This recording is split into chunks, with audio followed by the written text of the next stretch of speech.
Okay, welcome back to the Odd Topic Podcast. This is episode number 62. I'm here with the professional wrestler Silky Smoove. Say hello to the people. The coolest, smoothest, flyest, and highest, baby. Oh! So how long would you say you've been in the business, the wrestling business? Wrestling business. I'm gonna say technically 5, but really 4, not including my injury. So who would you say inspired you to be a wrestler? For sure, Jeff Hardy. Okay. And the Hardy Boys. Like when I was a kid, I was obsessed with them, and I had a cousin where I used to have my cousin put me through tables in the backyard. Oh my God! Because he was too scared for me to do it, and I still wanted to do it. So I'd be like, "What if you did it to me?" He'd be like, "Okay, cool." So I used to have my cousin put me through tables and do cool Jeff Hardy stuff when I was a kid. Y'all are insane. What? Yeah, no, my family didn't like it. They did not support it. Oh my God! And how did you even think of your wrestling name, Silky Smoove? Where'd that come about? I don't know. I was trying to find something catchy. Yeah. And I was just watching a bunch of videos, and I think I was watching this Adam 22. Are you familiar with No Jumper? No. So there's this big YouTube show. Okay. It's called No Jumper. There's a guy named Adam 22, and he had this dude on there. His name was Silky Johnson or something like that. And I was like, hey, I kind of like that name. And then I was like, Silky. I was like, no, I ain't gonna use the Johnson. I'm gonna use something else. And then I was like, hey, Silky Smoove. That's already a thing. And I was like, I'm gonna do that. So, yeah. And then it just slowly grew from there. So it's all fell into place. Yeah. And how'd you come up with your ring gear and that? Would you say? At first, the ring gear was an accident. Uh-huh. So I had another wrestler who decided that it would be a good idea to play a joke on me and not tell me he was gonna give me this exotic, crazy gear.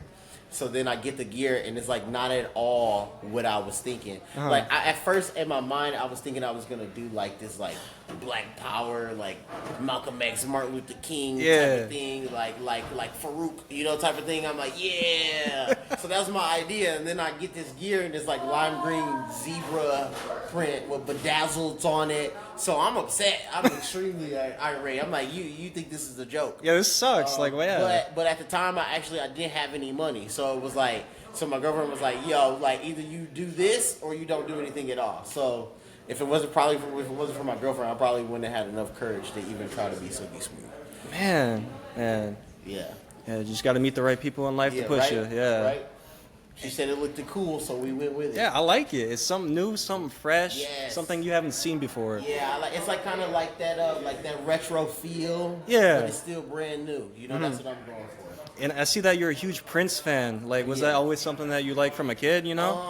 I love Prince, but I also I love black rock stars in general. So it really came from me diving deep into old black rock stars like Rick James, and then Rick James kind of flowed into Prince, and then you kind of discover they're kind of the same thing, and then you do more research, and then you learn that Little Richard is really the original Prince, So then you go down this rabbit hole of black rock stars, and I was like, okay, I'm gonna do that. I like the way they entertain people and they flair, and I feel like there's no wrestler who kind of has that vibe. So I kind of just meshed those things together. Yeah, I like that. That's really sick. I wanted to be remembered, even if I sucked, because I didn't know if I was gonna be good. But even if I sucked, I wanted people to be like, hey, but did you see that dude with the wig on who was doing that stupid stuff? I want you to talk about me after the match. What was his name? I think it was Silky Smoove, something catchy, Yeah. So I would go to wrestling shows before I started wrestling,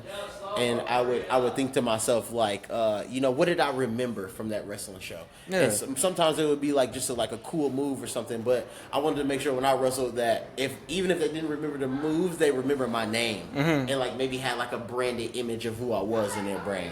That's what my goal was. Oh, okay. What would you say your favorite fan experience was so far as a wrestler? Oh, favorite fan experience. Let me see. Because the crowd is really crazy. The one today, your match was insane. Okay, so and this is not even a good fan experience, but this actually happened. Yeah. Okay. So I was at this show and I'm wrestling this guy who was he's very similar to me. His name is Disco Ray. Okay. He's out of Illinois. So I'm wrestling this guy. He has like a disco type of gimmick, and I'm wrestling him. And we do this spot where he's like gonna hook my arms and take me outside the ring and have the kids punch me, which I was okay with because they're children. They can't hit you that hard, right? Yeah. But there were so many kids, there were so many hands coming, I couldn't keep track. And then I just see this big hand, and it's a jab. It's like an adult hand. It goes, bow, punch me in the face. I go, wow. Like, that was a big kid. And then I look up, and it's a grown adult man. He's like cocking his hand back, about to punch me again. He was punching me in the face again. I go, okay, I'm done. And then they were like, yeah, I don't think he knew that wrestling was fake. He was really trying to be God. So I got popped in the face by a fan twice, just because, like, I think I really made him mad, and he got his opportunity to swing off. That's insane. Them little kids be evil sometimes. Yeah, no, not gonna lie. They're the worst. They're the worst. They say the nastiest things. My last show, this kid was talking about my mama. Oh my God. I know. I was like, Jesus. I mean, you can talk about me, but not my Yeah. mama. So, Yeah, there's limits. There's talk limits. about Mama Smooth like that. Yeah, for real. Absolutely not. And man, and one of the other questions I have for you. So, what's it like from like sitting in the nosebleeds to finally living your dream? Man, like no exaggeration. Like, as a kid, I was absolutely obsessed with wrestling. Yeah. Like, I would try to go to like every show, and I would literally sit in the nosebleeds. When I was a kid, I used to walk home from school, and I used to brush my hand across the bushes and pretend they were fans. So, like, that's how, like, obsessed I was. I would go, like, on the balcony and stand in the corner of the balcony and pretend like I was in the corner of the room. Yeah. I would watch wrestling every day. Like, I would try to find, like, whatever was on that was wrestling, I would watch it, like, to the point where, like, it fully consumed me, like, as a person. So, like, to actually, like, see, like, myself doing it is like, it's pretty crazy, but when I think back at my life, it only makes sense. You know what I mean? It only makes sense. Yeah. Did you think you were gonna come this far?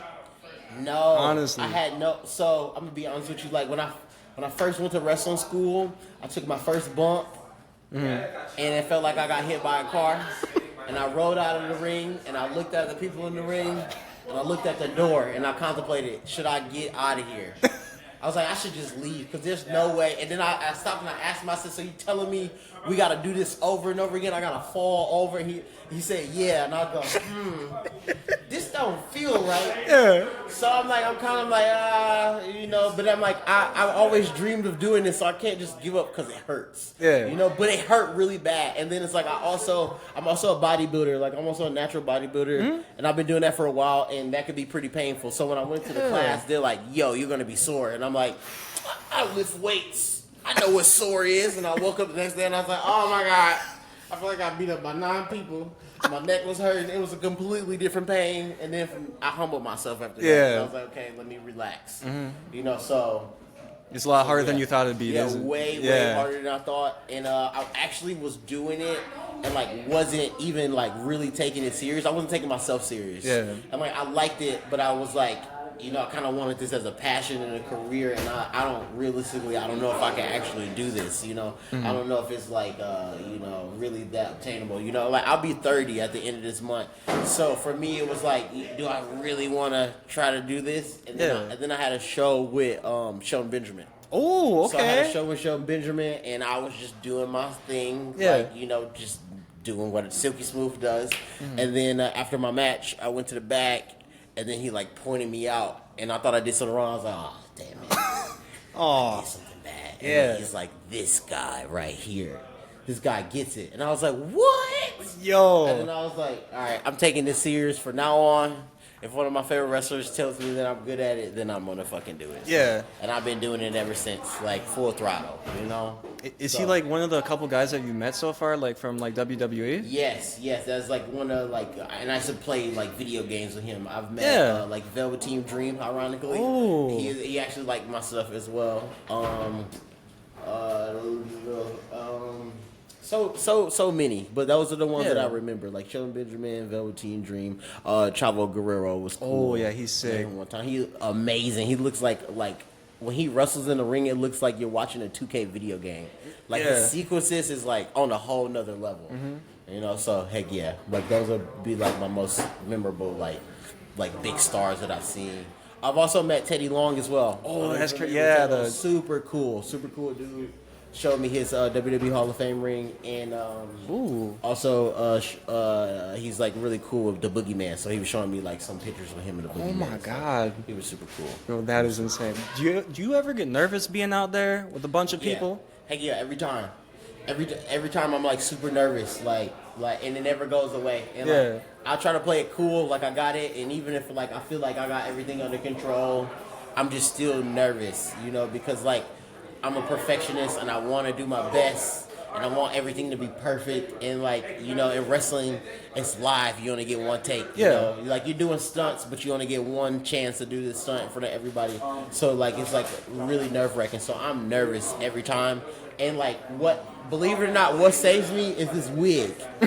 Because it's like a mask. Because then I'm like not myself anymore. Yeah. And then it's like if I get embarrassed, it's not really me. So I can just do whatever. So like my wig is literally like my superpower. Because like then I'm like less nervous and like more experimental. You know, it's like I could go out there and cover my face and not be who I actually am, and then just let go. You know, be cool. Where would you say you see yourself in like 10 years?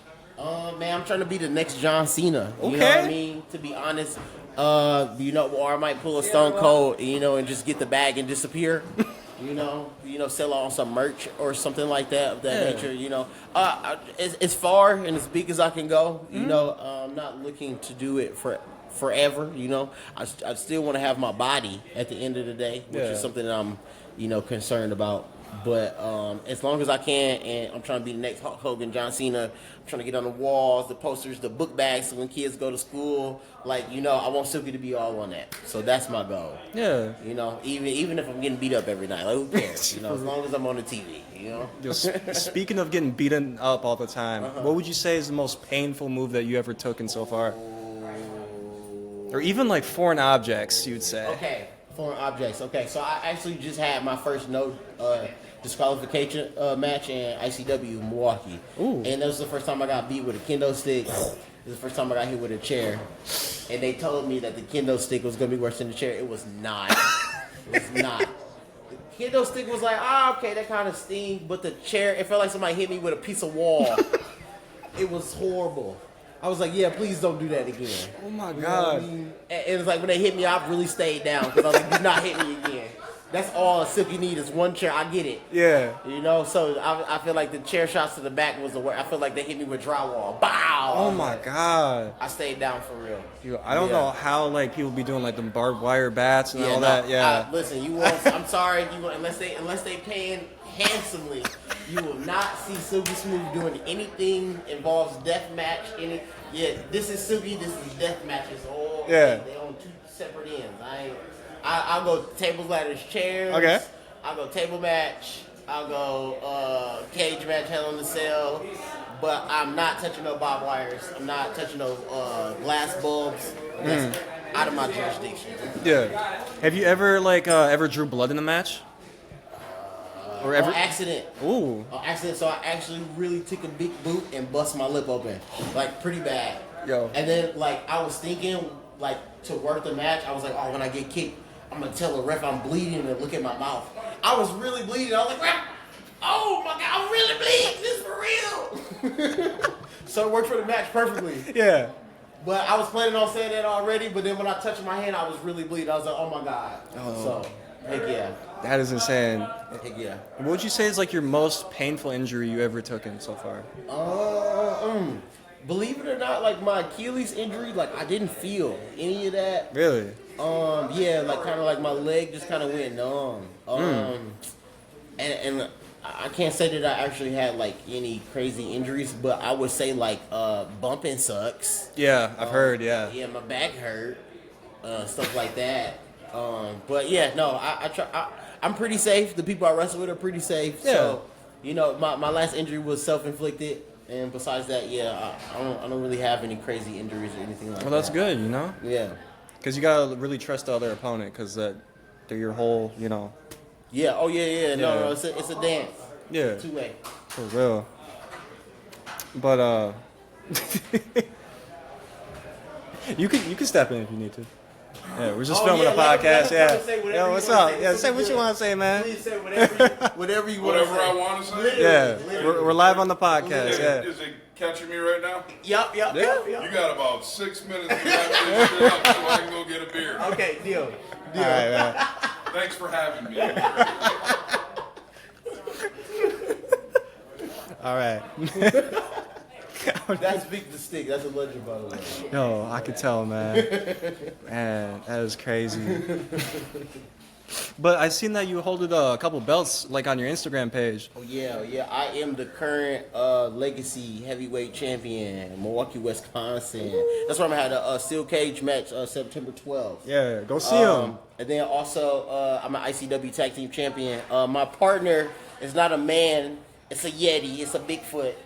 Oh yeah. So I tag team with the Yeti. Okay. The Bigfoot, so we do be handling business right now. We got the ICW Tag Team Championships, So I be having a good time. He don't speak English, but I translate. I translate. So it'd be pretty interesting. Yeah. That'd be awesome. I got to get you in contact with Yeti, by the way. For real. He's like a local legend in Milwaukee. They're obsessed with him. 4 minutes. 4 minutes. 4 minutes. I told you, listen, it's real. All right, we're gonna wrap this up in a few. But one of my last couple questions is how do you do all those flips in the ring? I see you fly off the top rope, bounce off the top rope too, middle rope. How do you do this? It's a combination of everything, athleticism, training, having really good coaches. Yeah. Shout out to House of Headlocks. And repetition, being obsessed. So one thing I'll do is I'll do the moves. I'm really obsessive. I'll do the moves over and over again. I'll play my match back in my head over and over again, and I'll watch other people's wrestling matches, especially old school stuff. Yeah. And I steal all this stuff and I just make it silky smooth, But Yeah. that's all it is. Just being really obsessed, kind of like a skateboarder who goes to the park every day and tries the moves over and over again. Same thing I do. It's either in my brain, in my head, or it's out there. Well, that's sick. Well, I really do appreciate you being on the podcast, man. You for having me, man. This is a good time. It's a long time coming, man. Big trying to ride me. Well, He gonna beat me up for real though, so I gotta go because he really gonna do But it. yeah, I appreciate you guys. Yeah.